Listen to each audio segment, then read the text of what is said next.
यहां आपको अपडेट करेंगे। जुडिशल मजिस्ट्रेट मलिर कोर्ट ने जालसाजी के मुकदमे में रहनुमा पीटीआई अली जैदी की जमानत मंजूर कर ली है। अदालत ने अली जैदी को 10,000 रुपए की मचल के जमा करवाने का हुक्म दे दिया। मजीद जानते हैं टॉन न्यूज के नुमाइंदे शफी बलोच से। जी शफी, अपडेट कीजिएगा।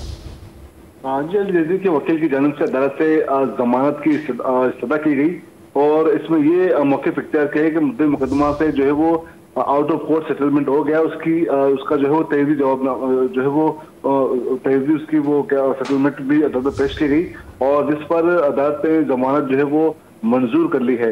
इस पर अली जैदी के वकील ने बताया कि चूंकि ये फैसला जो है मेरिट पर नहीं किया गया है बल्कि इंसानी हमदर्दी पर जो है वो ये फैसला किया गया। अली जैदी की जमानत जो है वो मंजूर कर ली गई है।